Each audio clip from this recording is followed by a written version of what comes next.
Life is busy. We get pulled in a million different directions, but you can still manifest your life on purpose. And it starts now.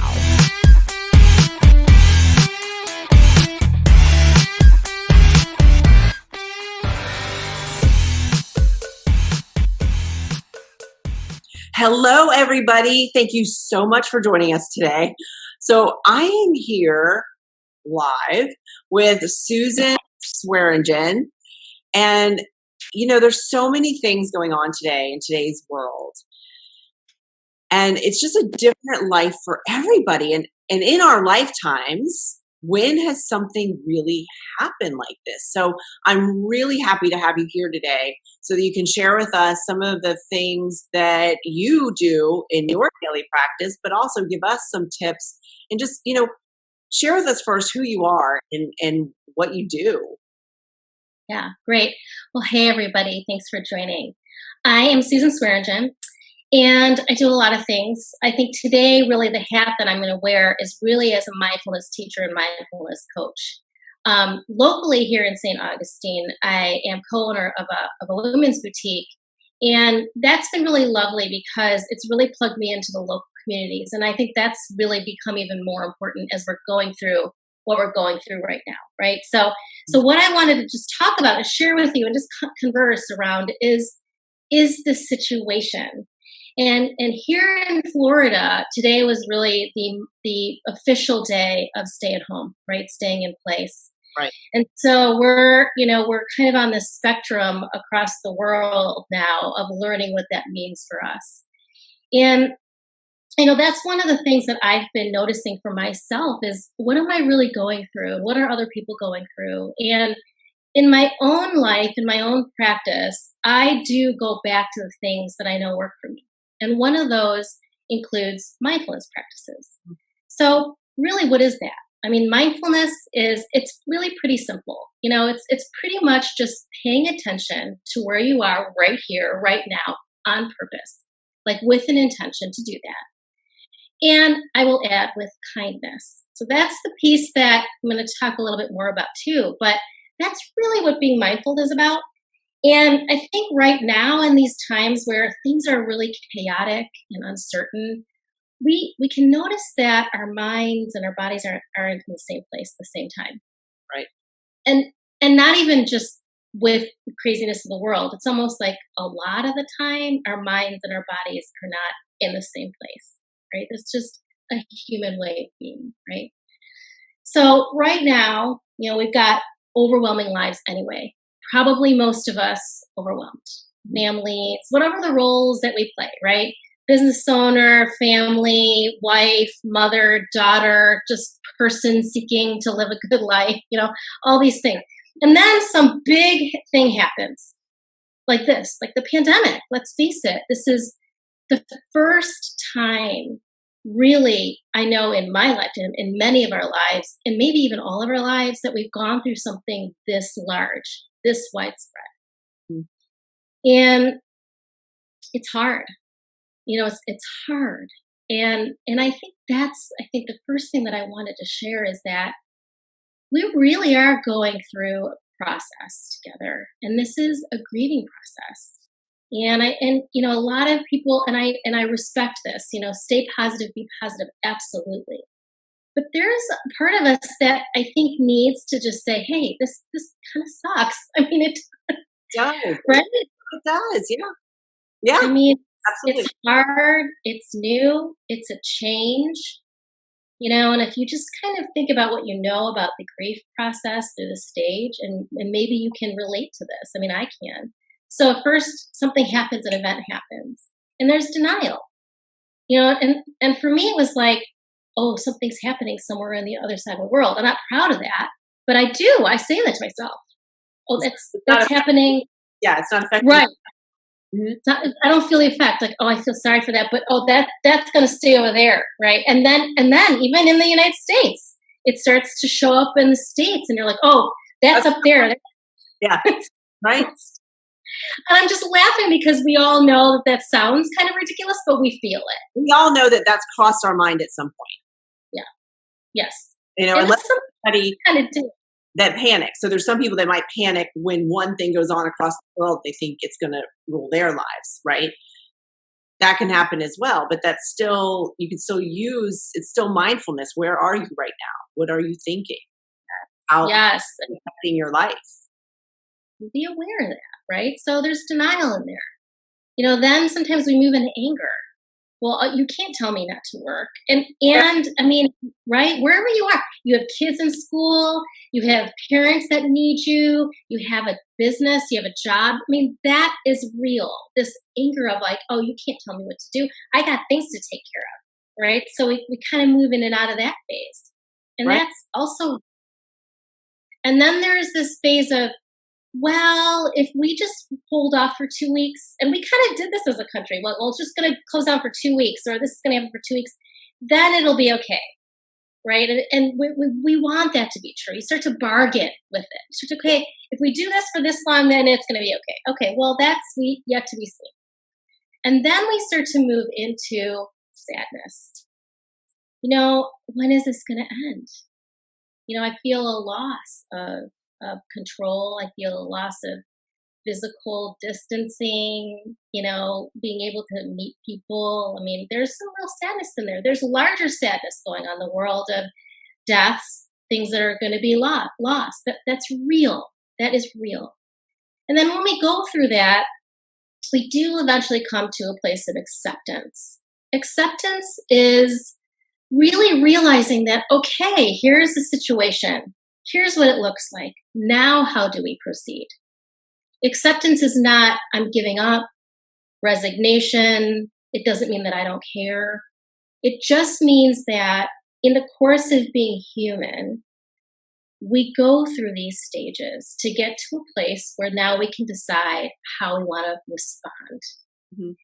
And so I guess I want to say that because I knew for myself, I needed permission to feel all those feelings.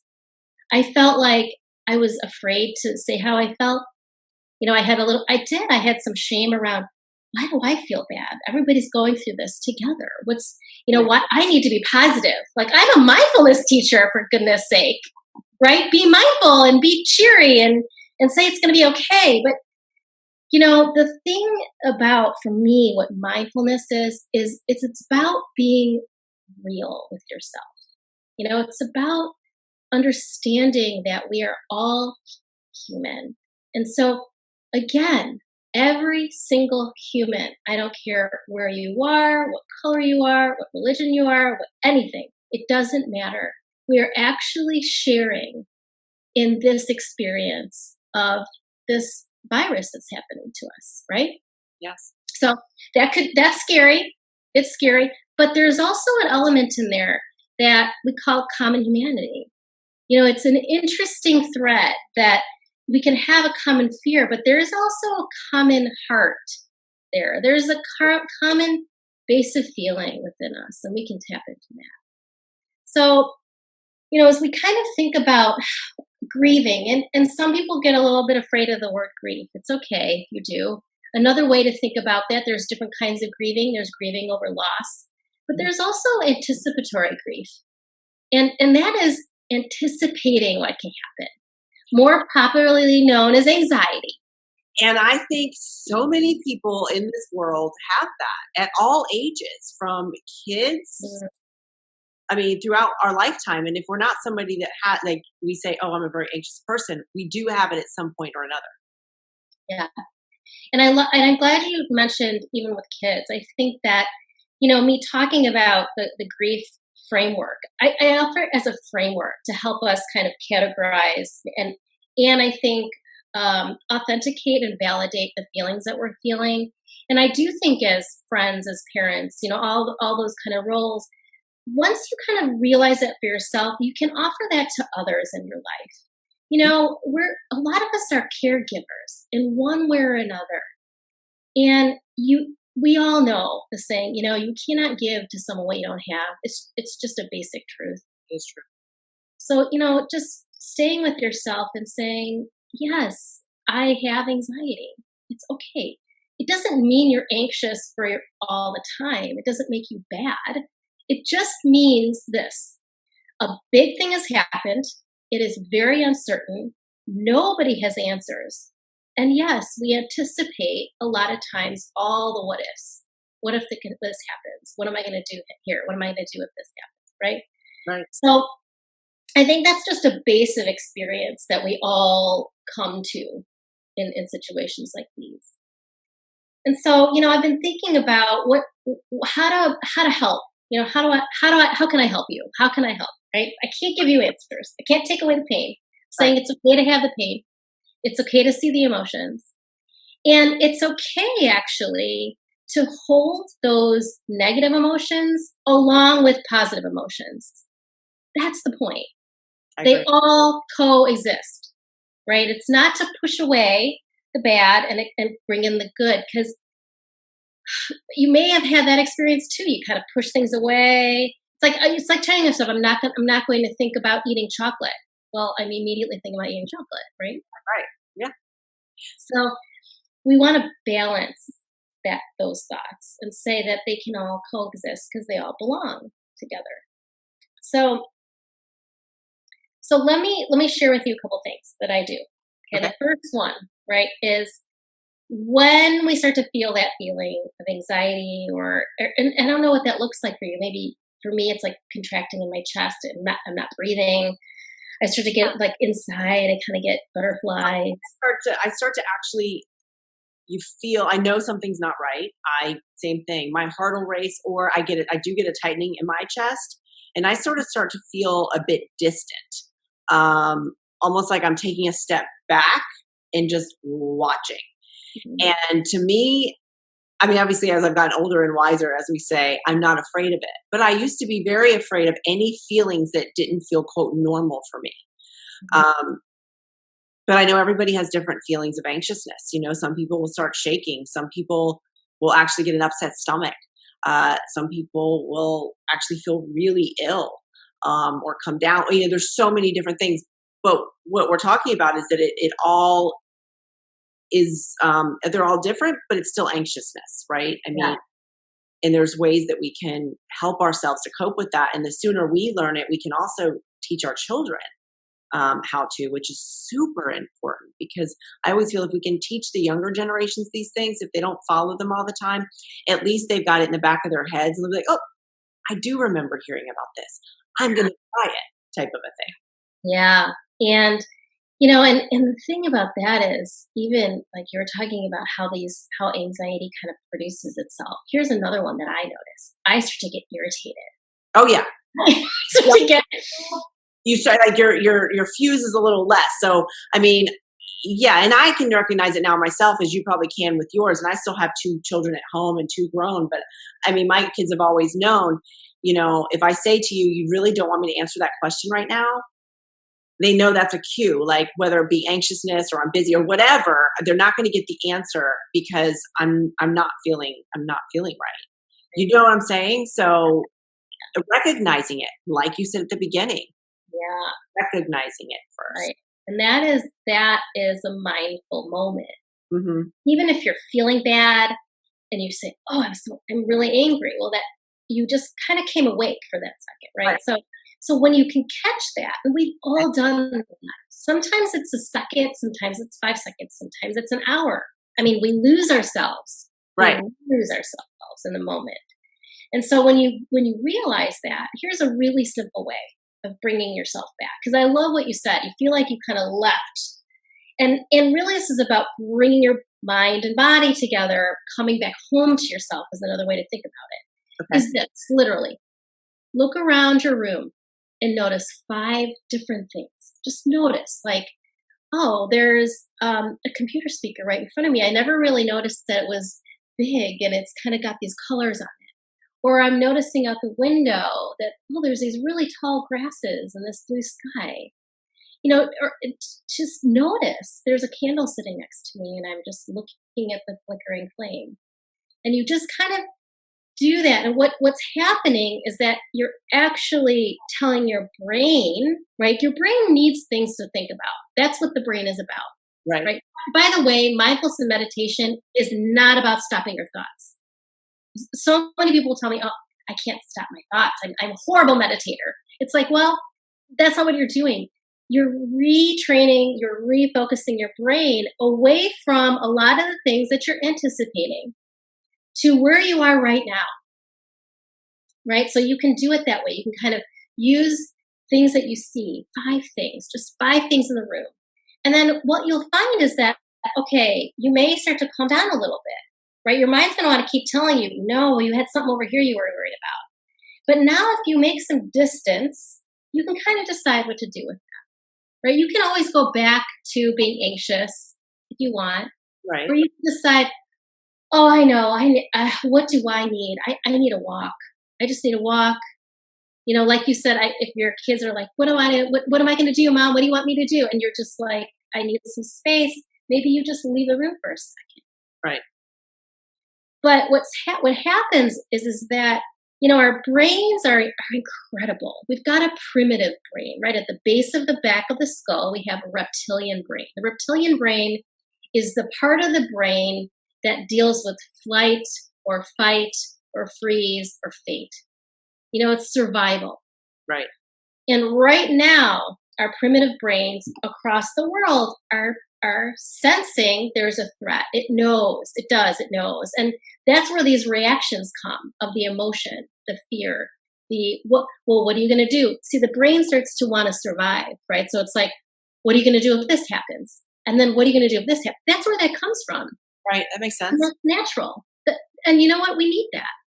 It's just that when you can do something like I said, one little technique of, okay, notice 5 things in your room right now. Mm-hmm. It starts to help to just interrupt those signals so that what happens is the frontal cortex. This is the adult brain. This thing right here is the very unique humanness of the ability to say, oh my gosh, to come out of a reactivity. And it starts to come back online. And when it comes back online, you do have a moment, right? And that is awakeness of saying, okay, where am I? See, the body and the mind have just come together. So that's one quick way of coming into the present. Notice 5 things around you, okay? Okay. And then here's the next thing you can do. Ask yourself, what is it that I can control? Really, what can I control? Think about that. You know, I can't control what my neighbor is doing. I can't control what someone's doing 6 feet away from me. But I can control that. I can wash my hands. I mean, that's why people keep saying to you, wash your hands. Why? Because you can control that. Right. You can control most of everything. But you can take a deep breath. You know, that's another wonderful way to calm down your nervous system. It's just to take a breath. I mean, we do that sometimes naturally. And so we kind of, again, see what's happening is you're becoming more rational minded. And right. Then once we can kind of calm all that down, here's the other really beautiful opportunity. And this is my favorite part, is compassion and self-compassion. And when you think about, Kathleen, when you think about compassion, I don't know, doesn't that tend to happen here? Like when you think about being compassionate in your body, where do you feel it? I think about my heart. Mm-hmm. I think right here. Yeah. And that's, you know, what they call the heart mind is there's really kind of a whole mind kind of system in our hearts and our guts. And it allows us to kind of go there, you know, to say, okay, you know, and I always start with self-compassion, which is really a practice that has really changed my life. Mm-hmm. And I think that's important because I think when people think of compassion as well, the first thing they think of is compassion for somebody else. Yes. I mean, that's what come to my, that always used to, especially come to my mind first. Yeah. But we need to have it for ourselves. And I think that's beautiful. Yes. So even in those steps to say, you know, what does self-compassion look like in that moment? Well, it's just like you said, we know what it's like to be compassionate to others. So what if you give that same depth and level of compassion to yourself? I mean, that's kind of mind-blowing for a lot of people. I know it was for me. I mean, I really have had to learn that. You know, how loving I am. Think about someone you love, your children, your dog, your pet, and how loving and tender you can be with that being.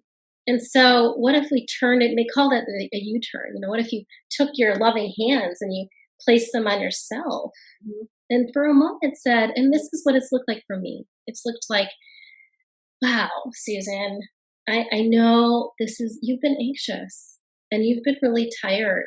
And what do you need right now? These are conversations with myself. And it was like, oh, I need to go offline for a little bit. I need a nap. I need a walk. I need a bath, whatever it is.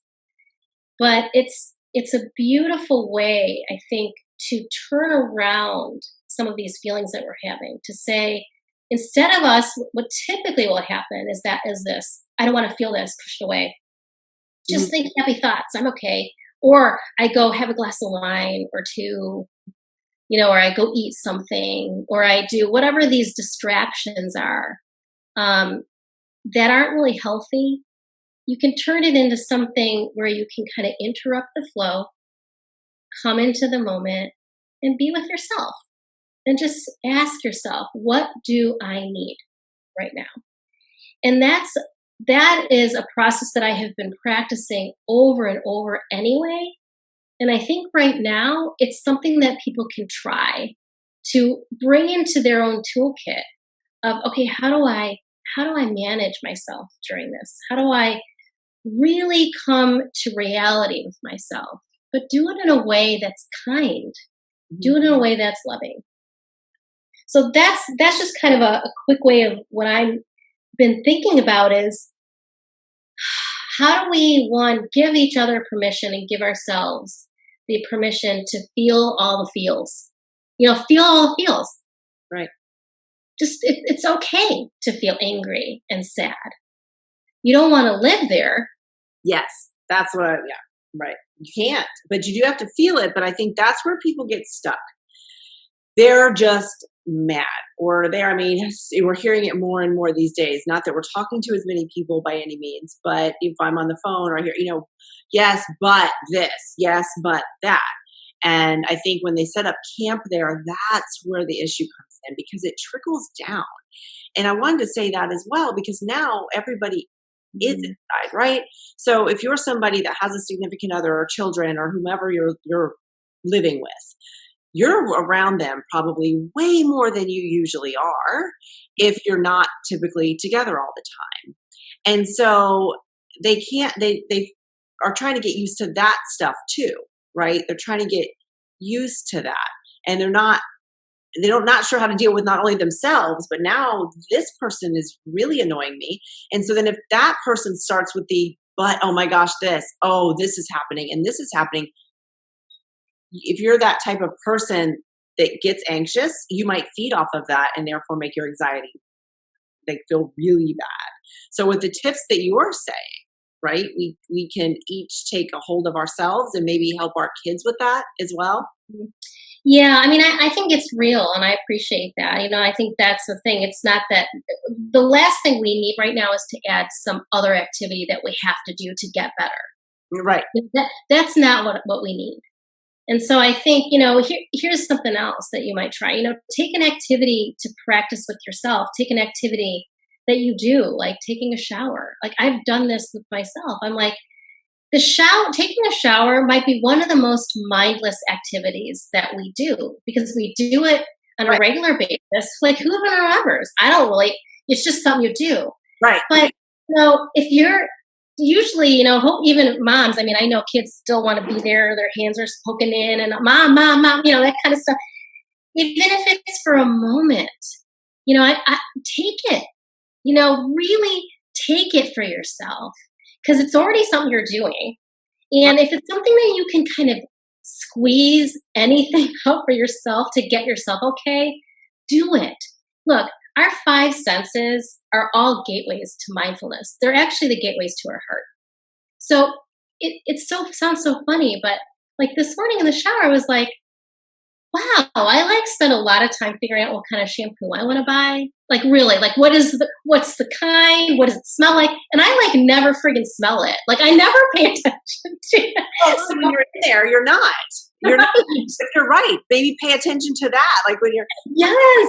and it's so funny you say that because actually after my workouts, I'm taking another shower and blah blah blah. And this morning, so I use this. So I'll just say that the quote flavor smell that I love is rose water. But this morning, for some reason, I noticed the smell. Like, and I really was like, oh my gosh, I need this in all the showers so that I can smell this all the time.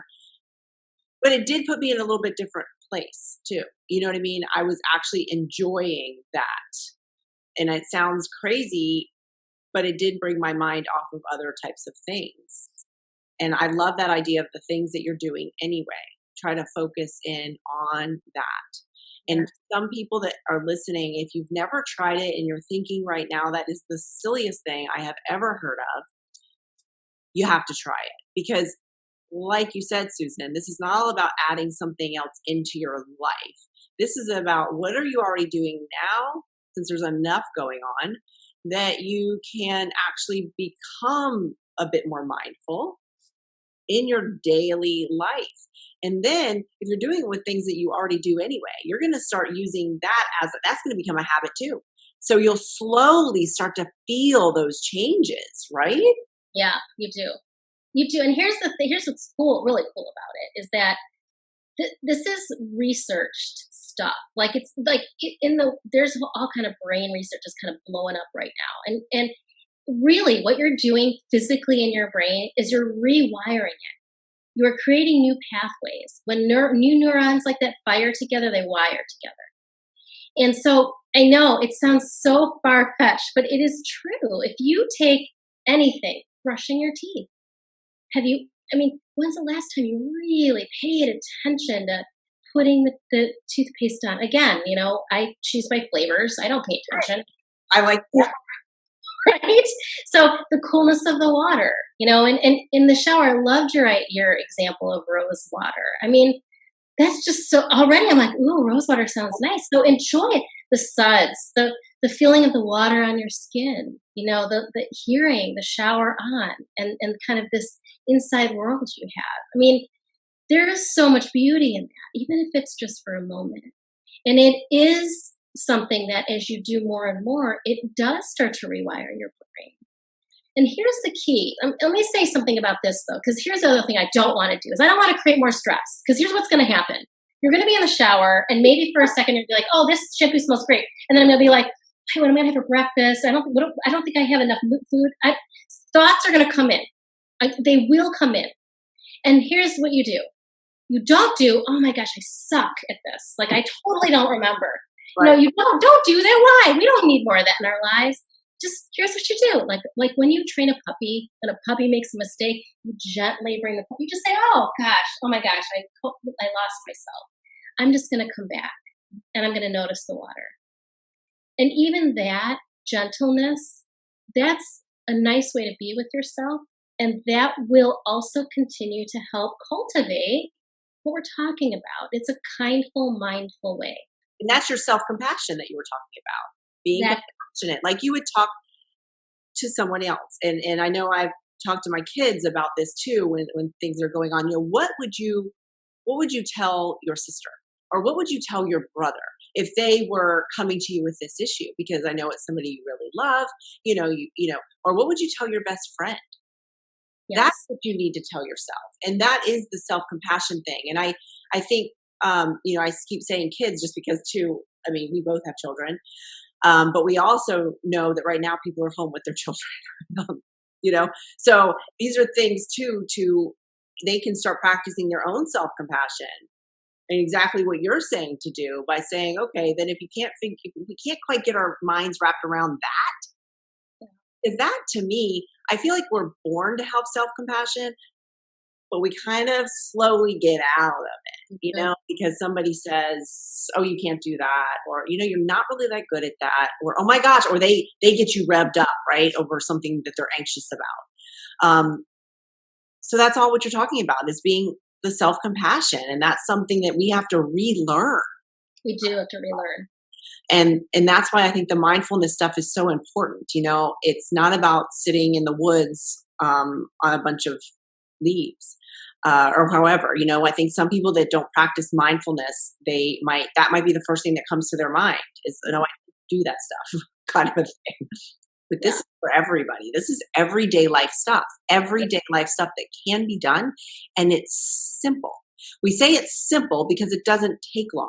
And I know, and I'm sure you've read these researches as well, 18 to 20 seconds is what it starts. That's the start to trigger those changes, right? So like you said a minute ago, it keeps changing the pathways, and it grows until you're wondering, why did you even think that way before anyway?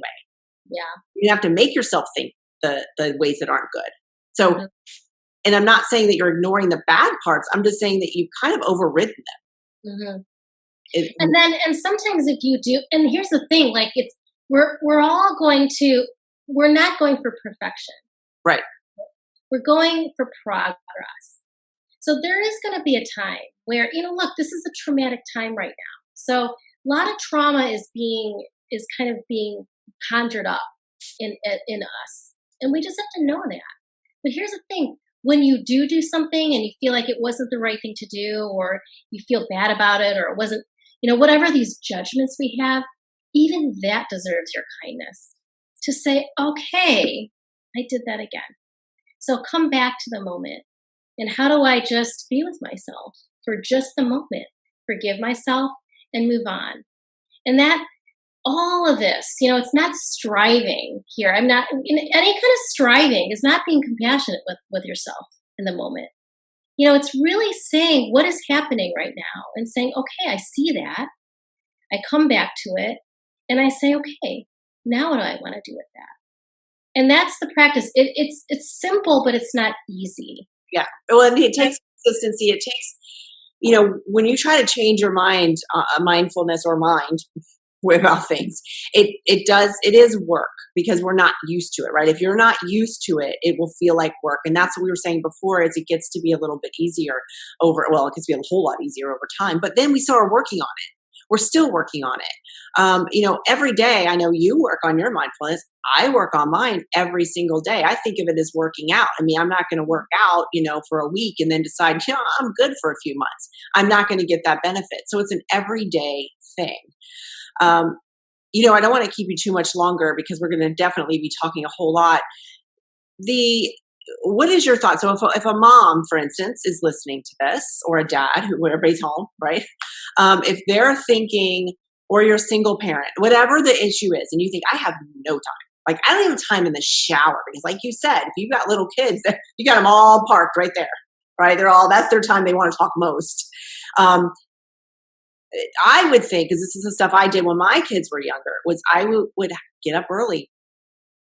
Right? Get up early. I mean, is that something that you suggest? Even if so if we can't find that time during the day, if we truly, say we're in that mindset, I mean, we always could, but say we can't. Is that something that you suggest and that you think is still effective just because you have time to yourself, and maybe then look around at the 5 things? Yeah.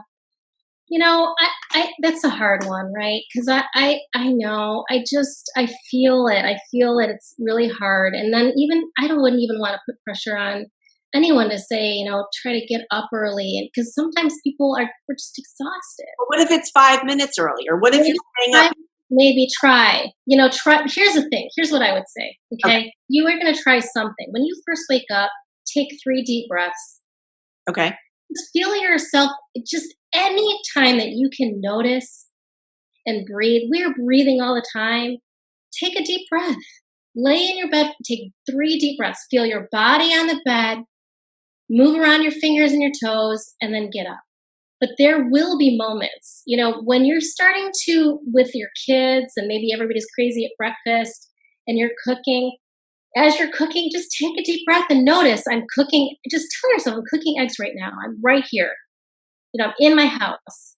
And that is the kind of little moments you come back to yourself. Don't make it hard. Start that way. And even if for like 2 seconds, you could be like, oh, this is great shampoo.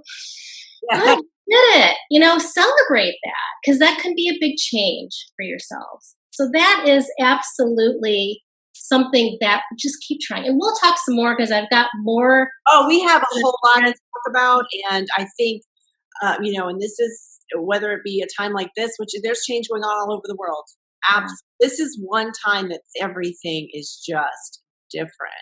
And so all of these things, everybody needs a little bit of guidance, I feel like. And we're always learning. And that's what I love. I love the fact that in this life, be open to always learning as well. So let's just say that to everybody. Nobody knows everything. And sometimes something will trigger. So if we hear something that somebody else says, and we're like, I never thought of that. And that's why I love to collaborate so much. And I love to hear what other people have to say, as I know you do. And I think that's what we're here for, is to share that kind of stuff. And if anybody is listening and has any questions, you can drop that below, or you could message Susan or myself. We're tagged on this. And, just reach out and ask. We're absolutely here. And then you can reach us that way. So thank you so much, Susan, for being here. We could be here a whole lot longer, and we will be. But thank you very much for everything and allowing us to come up with some things that we can try throughout the day to help us through this time right now. I mean, it's really, really helping. It's going to help. You're welcome. And so right at the end, we're just going to take one deep breath together. Just inhale. And then open your mouth and exhale. Just sigh it out. Okay, so take as many of those during the day as you can. That was a really good deep breath I just took. Okay. But thank you so much, but we'll talk to you soon. Bye. Thanks.